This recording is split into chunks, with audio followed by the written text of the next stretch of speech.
Hi friends, welcome to my channel. இன்னைக்கு நம்ம இந்த வீடியோவில் என்ன பார்க்க போகிறோம் அப்படின்னா 11th இயற்கை பேரிடர் 12th ஜியோகிராஃபியில் மனிதனால் ஏற்படும் பேரிடர் இந்த லெசனுக்கான டெஸ்ட் தான் பார்க்க போகிறோம். இது நம்மளோட ஃப்ரீ டெஸ்ட்டில் டெஸ்ட் நம்பர் 11. வாங்க பார்க்கலாம். இந்த டெஸ்ட் எப்படி அட்டன் பண்ணணும் அப்படின்னா ஃபஸ்ட் நான் கொஷின் காமிப்பேன், ஆன்சர் என்னன்றதை கெஸ் பண்ணிக்கோங்க. நெக்ஸ்ட் நான் ஆன்சர் சொல்வேன். சரியாக இருந்தால் ஒரு மதிப்பெண்கள் கொடுத்துக்கோங்க. ஓகேங்களா? இது வரைக்கும் 10 தேர்வுகள் முடிஞ்சிருக்கு. 10 தேர்வோட லிங்க்கும் நம்மளோட டெலகிராம் சேனலில் இருக்கும். டெலகிராம் சேனல் லிங்க் கமெண்ட் பாக்ஸில் இருக்கும். அதில் ஜாயின் பண்ணி அட்டன் பண்ணிக்கோங்க. வாங்க பார்க்கலாம். முதல் கேள்வி, ஒரு சமுதாயத்தின் திறனை சமாளிக்கும், அபாயத்தை எதிர்கொள்ளும் மற்றும் ஒரு பேரழிவின் விளைவுகளிலிருந்து மீட்பது விரித்திறன் எனப்படுகிறது. இந்த கூற்று சரியா தவறா? ஆன்சர் பார்த்துடலாம். ஆன்சர், இந்த கூற்று சரி. இரண்டாவது கேள்வி, கூற்று 1, பேரிடரின் இடையூறுகள் மற்றும் பேரழிவின் பாதிப்புகளை குறைத்தல் மீட்சித்திறன் எனப்படும். இடையூறுகள் மற்றும் தொடர்புடைய பேரழிவின் எதிர்மறையான தாக்கங்களை தவிர்த்தல் முன்னேற்பாடு எனப்படுகிறது. இந்த கூற்றில் எந்த கூற்று சரி?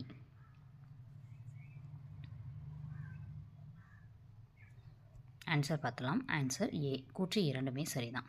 ஸோ ஃபஸ்ட்டு பேரிடரின் இடையூறுகள் மற்றும் பேரழிவோட பாதிப்பை குறைக்கிறதுக்கு பேர் மீட்சித்திறன்னு சொல்கிறோம். இன்னொன்று இடையூறு மற்றும் தொடர்புடைய பேரழிவின் எதிர்மறையான தாக்கங்களை தவிர்க்கிறது முன்னேற்பாடுன்னு சொல்கிறோம். அடுத்து மூன்றாவது கேள்வி, இது வந்து ஒரு பொறுத்துக டைப்பில் இருக்கக்கூடிய கொஷின். ஓகேங்களா? ஸோ ஆப்ஷன்ஸும் சேர்த்து காமிக்கிறேன் பாருங்கள். வறட்சி, நிலநடுக்கம், நிலச்சரிவு, புயல், இதில் எதுக்கு வந்து மேட்ச் ஆகுது அப்படின்றது தான் இதோட கேள்வி.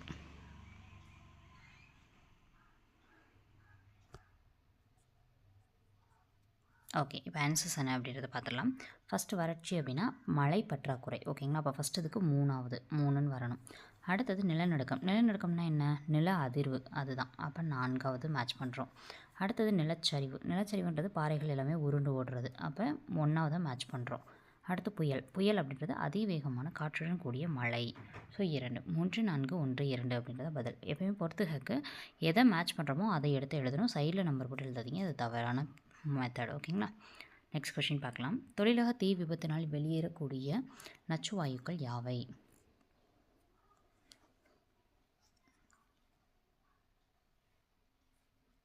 ஸோ ஆன்சர் பார்த்தலாம். ஆன்சர் இவை அனைத்தும் carbon monoxide, acrolein, cyanide. Next 5வது கேள்வி, எத்தனை நாடுகள் வளர்ச்சி மற்றும் மனிதநேயம் சார்ந்த எல்லா நிறுவனங்களும் கியூகோ செயல் திட்ட வரைவில் கையெழுத்திட்டன?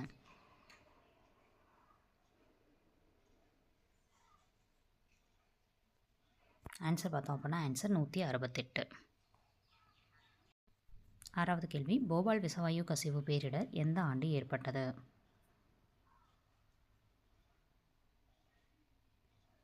ஆன்சர் 1984.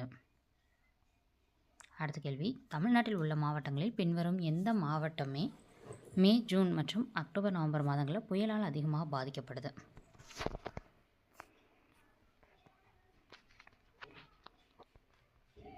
ஆன்சர் இவை அனைத்தும் திருவள்ளூர், காஞ்சிபுரம், கடலூர். அடுத்த கேள்வி, வெப்பமண்டல புயலான வர்தா சென்னையை எந்த ஆண்டு தாக்கியது? வர்தா புயல் எந்த ஆண்டு அப்படின்றது தான் இதுக்கான கேள்வி. ஆன்சர் பார்த்தலாம். ஆன்சர் 2016ஆம் ஆண்டு. அடுத்த கேள்வி, பேரிடர் என்ற வார்த்தைக்கு கிரேக்க மற்றும் லத்தீன் மொழியில் என்ன பொருள்? ஆன்சர் கெட்ட நட்சத்திரம் என்பதே சரியான பதில். 10வது கேள்வி, இயற்கை வாயு குழாயில் எரியும் அணையா நெருப்பு பாபா குர்குவின் எந்த நாட்டில் அமைந்துள்ளது? ஆன்சர் பார்த்தோம் அப்படின்னா ஆன்சர் ஈராக் அப்படின்றதுல தான் வந்து பாபா குர்குவின் வந்து அமைஞ்சிருக்கு. ஓகேங்களா? ஸோ இதோட வந்து மொத்தம் 10 கேள்விகள் முடிஞ்சிருக்கு. 10 கேள்விகளுக்கு எத்தனை மதிப்பெண்கள் எடுத்தீங்கன்றதை மறக்காமல் கீழே கமெண்ட் பாக்ஸில் கமெண்ட் பண்ணுங்கள். அடுத்த டெஸ்ட் வந்து 6 to 12th இருக்கக்கூடிய ஃபுல் ஜியோகிராஃபி ஃபுல் டெஸ்ட் நடக்க போகுது. நம்மளோட டெலகிராம் சேனலில் ஜாயின் பண்ணிக்கோங்க, அதில் லிங்க் இருக்கும். ஓகேங்களா? கிளிக் பண்ணி அட்டன் பண்ணிக்கோங்க. அடுத்த ஃப்ரீ டெஸ்ட் வச்சு நம்ம சீக்கிரமாக லான்ச் பண்ண போகிறோம். தொடர்ந்து ஃபாலோ பண்ணுங்கள். இந்த வீடியோ யூஸ்ஃபுல்லாக இருந்தால் நம்ம சேனல் சப்ஸ்கிரைப் பண்ணிக்கோங்க. பிடிச்சிருந்துச்சு அப்படின்னா தொடர்ந்து ஃபாலோ பண்ணுறதுக்கு நம்மளோட பெல் ஐக்கானில் ஆல் அப்படின்றத கிளிக் பண்ணி வச்சுக்கோங்க. சப்ஸ்கிரைப் பண்ணிங்கன்னா பக்கத்தில் ஒரு பெல் வரும், அதில் ஆல்ன்றதை செலக்ட் பண்ணிக்கோங்க. வீடியோ யூஸ்ஃபுல்லாக இருந்தால் லைக் பண்ணுங்கள். தேங்க்யூ. ஃப்ரெண்ட்ஸ்க்கும் மறக்காமல் ஷேர் பண்ணிடுங்க.